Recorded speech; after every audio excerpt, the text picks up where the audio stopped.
அரசியல் நடக்காது. இப்போ அனிதா ராதாகிருஷ்ணன் அவர்கள் சொல்லும்பொழுது தாவேக்கா என்னை இழுக்க பார்த்தாங்க. இது அப்பட்டமான போய் இங்கே நான் கேட்குறேன், ஊரில் வெளியிலலாம் புழுவுறதுக்கு ஒரு அளவு இருக்குன்றாங்க. பொய் சொன்னாலும் பொருத்தமா சொல்லுங்கடா போக்கத்த பசங்களான்னு கிராமத்தில் ஒரு பழமொழி சொல்லுவாங்க. போலீஸ்காரனா அவ்வளோ முட்டாளங்க. கோடிக்கணக்கான பேர் டிவியில் பார்க்குறாங்க, வெளியில் ஒரு 1000 பேர் நின்று இருக்காங்க கட்சிக்காரன். இவர் போய் என்ன அப்படியே இந்த கவர்மெண்ட்டை திமுக கவுத்துற போறாரு? நான் கேட்குறேன். ஒருத்தர் வேஸ்ட், இவன் ஜீரோ வேஸ்ட். ஆக்சுவலாக அவ்வளோ முட்டாளாவா தமிழ்நாடு போலீஸ் இருக்கும்? அப்படிலாம் சிஸ்டம் ஒர்க் ஆகாதுங்க. அப்படியே அவர்கிட்ட ராஜினாமா பண்ணுன்னா அது அங்கே வச்சு சொல்ல மாட்டாங்க, வேறு ரூபத்தில் எப்படியா வச்சு சொல்லுவாங்க. அவருடைய மகன்கள் எல்லாம் அவங்க தொழில்கள் பண்ணிகிட்டு இருக்காங்க, பிஸ்னஸ் பீப்புள் அவங்க எல்லாருமே. அதோட நான் நிறுத்திக்கிறேன். சாம்பார் ஆப் எனக்கு இல்லையா? எப்படி எங்க டீல் பண்ணணுன்றது எல்லாருக்கும் தெரியும். 1000 ரூபாய் கொடுக்கலாம்னு சொன்னேன். எப்படி இன்னும் 2 போன போட்டீங்கன்னா கடையவே எழுதி இன்னொரு போன் போட்டுக்கலாமா? போட்டுக்கோங்க. தொடர்ந்து இந்த 55 நாளா முன்னாள் மந்திரிகள்ல ரொம்ப அதிகமா பேசினது, தப்பா பேசினது அனிதா ராதாகிருஷ்ணன். அதுக்கான வேலையை அவர் கொடுத்தாரு.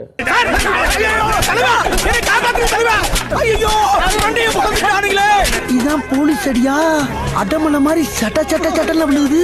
இப்ப வெளியில என்ன தாவேக்கால சேருங்கன்றாரு. அதை யாரும் நம்ப போறது இல்லை. திமுக நம்ப மாட்டோம். காக்கா கதை கேட்டு இருக்கேன், காதுல ஓலா ஓட்டி இருக்கேன் அப்படிங்கிற பாட்டு தான் இதுக்கு பொருத்தமான பாட்டு. திமுக முன்னாள் அமைச்சர் செந்தில் பாலாஜி மற்றும் அவரது சகோதரர் அசோக்குமாருக்கு சென்னை காவல்துறை சம்மன் வழங்கியிருக்கிறது.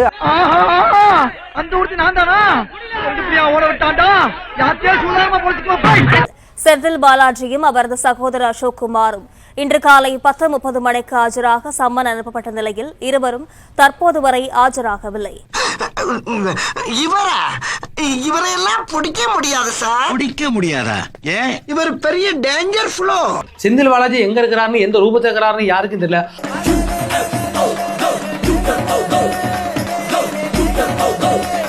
தாவிக ஆட்சி கவிழ்க்க சதித்திட்டம் திட்டியதாக கூறப்படும் விவகாரத்தில் செந்தில் பாலாஜி அவரது சகோதரர் இதுவரை ஆஜராகவில்லை என்று தெரிவிக்கப்பட்டுள்ளதை அது வெள்ளச்சாமி தான் சொன்ன. வெள்ளச்சாமி அவனை விரட்டி விட்டலையா?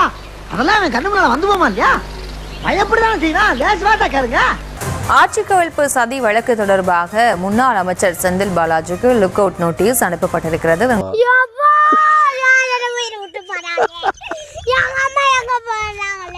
லுக் அவுட் நோட்டீஸ் கொடுத்திருக்கிறது எவ்வளவு அசிங்கம் தெரியுமா?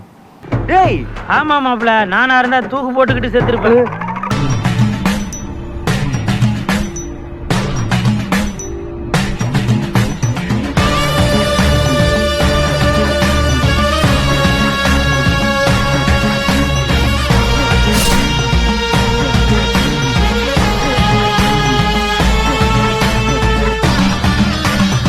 நம்ம சேனலோடைய வளர்ச்சிக்கு நீங்கள் கான்ட்ரிபியூஷன் செய்யணும் அப்படின்னு நினச்சிங்கன்னா இந்த QR கோட் மூலமாக உங்களால் முடிஞ்ச அமௌண்ட்டை நீங்கள் கான்ட்ரிபியூஷனாக நம்ம சேனலுக்கு அடிக்கலாம்.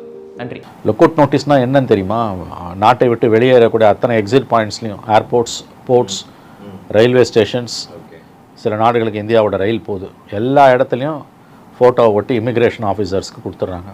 செந்தில் பாலாஜி ஆமாம், பார்த்தா இமீடியட்டாக அங்கே அரெஸ்ட் பண்ணி லோக்கல் போலீஸ்கிட்ட ஒப்படைச்சிடணும். போய் சொல்லிட்டு இருக்கேன்லடா, அந்த ஆளு கூட சிஎம் லஞ்சம் வாங்கலாம்னு போய் சொன்னா அவனே அடிக்கல சார். அடிக்காதீங்க தம்பி, எனக்கு சுகர் இருக்கு, அடிக்காதீங்க. பிபி இருக்கு. பிபி தான் ஊதி காட்டு. அந்த பிபி இல்ல சார். என்ன மட்டும் சட்டை உருவிட்டு அடிச்சீங்களே, அந்த ஆளு சட்டை உருவாம அடிக்கிறீங்களே, உருவிட்டு அடிங்க சார். லுக் அவுட் நோட்டீஸ் ஒரு மனிதனுக்கு எதிராக கொடுக்குறாங்கன்னா அதை விட ஒரு கேவலம் எதுவுமே இருக்க முடியாது. எதுக்காக பயந்து ஓடுறீங்க? கடையை போட்டுட்டு அங்கிட்டு ஓடுறானே, கூட்டிட்டு அங்கிட்டு ஓடுறானா? அப்படின்னா நமக்கு ஒரு அடிமை சிக்கிட்டாண்டா. ஒரு சாமானியன் போலீஸை பார்த்து பயப்படுறதுக்கும் விஐபிஸ் பயப்படுறதுக்கும் வித்தியாசம் இருக்குது. சாமானியன் பயப்படுறான்னா போலீஸ்னா போலீஸ். இன்னொன்று, அப்படியே உங்களை அரெஸ்ட் பண்ணாலும் உங்களுக்கு விஐபி ட்ரீட்மெண்ட் தான் கிடைக்க போகுது. உங்களை அடிக்க போகிறதில்ல, தொட போகிறதில்ல, ரைட் ராயில் உள்ள ஜாலியாக இருக்க போகிறீங்க. ஏன் பயந்து ஓடுறீங்க? ஏன்? அது திருமண விழாக்கள் என்றால் ரொம்ப சந்தோஷமாக இருக்கக்கூடிய ஒரு நிகழ்ச்சி. ஆனால் இப்போ சமீபத்தில் நடக்கிற திருமண விழாக்கள், அதுலேயும் திமுக தலைவர்கள் கலந்து கொள்ளும் திருமண விழாக்கள் அப்படின்னா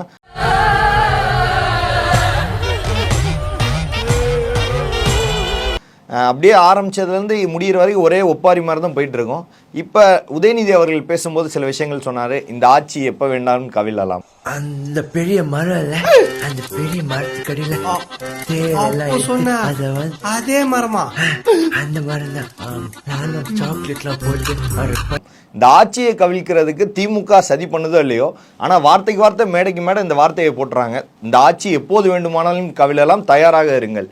பஞ்சாயத்தரையா கும்பிடுறானுங்க. பாட்டன் முப்பாட்டன் பூட்டனோட பொண்டாட்டியோட மூத்த அது எங்க அண்ணன், அது எங்க அக்கா. பஞ்சாயத்தரையா எங்க பாட்டன் முப்பாட்டனோட அவனோட பாட்டன் முப்பாட்டனோட.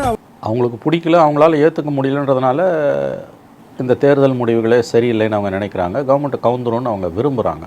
வார்த்தைக்கு வார்த்தை அதான் சொல்லிட்டு இருக்காங்க. உள்ளங்குடி காளையாத்தா அவுட் ஆயிரும் நாத்தாவே.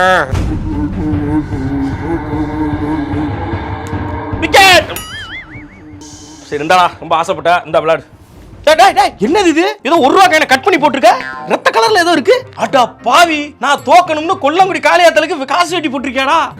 பிரச்சனையோட மூலவேர் ஆழம் சாராம்சம் ஒன்றே ஒன்று தான். ரொம்ப வளவலன்லாம் நம்ம பேச வேண்டிய அவசியமே கிடையாது. 2026 தமிழக சட்டமன்ற தேர்தல் முடிவுகளை ஏற்றுக்கொள்ள முடியவில்லை. ஐயோ, என் புள்ள இப்படி அழுதது இல்லையே, இப்படி அழுது நான் பார்த்தது இல்லையே. ஐயோ, வெற்றி வாய்ப்பை இழந்து விட்டோம். அவ்வளவு மன வருத்தம். தீகாக்காரவங்க பகுத்தறிவாளர்களுக்கெல்லாம் தோல்வி அழுகையை தருமான்னு தெரிஞ்சதே எங்களுக்கு அப்பதான். இல்ல நீங்க அழுவுறீங்க. இல்ல சார், இல்ல கண்ணு கலங்குது. அழுவல சார். இல்ல வந்துடுச்சு. சாரி, அழுவுடா எரும மாடு, அழுவுடா.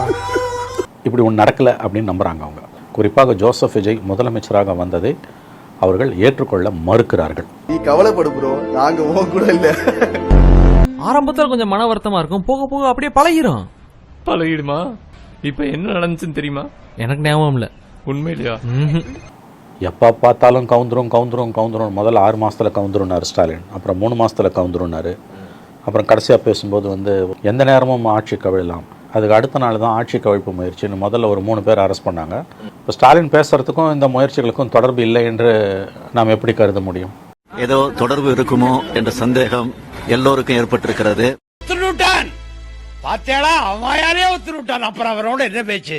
கல்யாண வீட்டில் நல்ல விஷயங்களை பேசுவாங்க. கல்யாண வீட்டில் போய் ஒப்பாரி வைக்கிறதே இன்றைக்கி அவர்களுக்கு தொழிலாக போய்விட்டது. அது ஒரு நல்ல மங்கள நாள். உங்கள் கட்சி, உங்கள் கட்சிக்காரனோட கல்யாண விழா, திருமண விழானாலும் எல்லா கட்சிக்கும் ஓட்டு போட்டவன் அங்கே வருவான். அங்கே போய் ஒரு அரசியல் பேசுறது, உனக்கெல்லாம் மானம், சூடு, சொரணை, ஈனம் எதுவுமே கிடையாதா? இது கடந்த காலங்களில் திராவிட இயக்கம் திருமண விழாக்களில் அரசியல் பேசிதான் வளர்ந்துன்னு ஒரு கதையை அழகிறாங்க. 50 வருஷத்துக்கு முன்னால் கதை வேறு சார். இன்றைய இளைய தலைமுறை தான் உங்களை தூக்கி எறிஞ்சிருக்கு. உங்கள் தலைவரே தோத்துருக்காரு.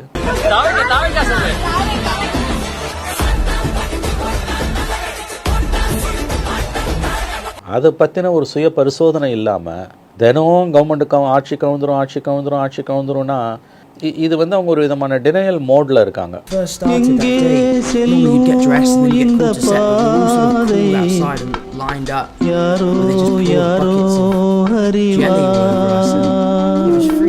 ஸ்டார்ட் பண்ணு.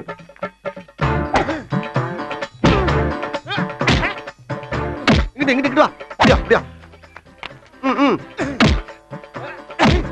படைக்கலடி. மண்டையில மட்டும் அடிச்சிடாத, கொலைகேஸ்ல உள்ள போயிருவேன்.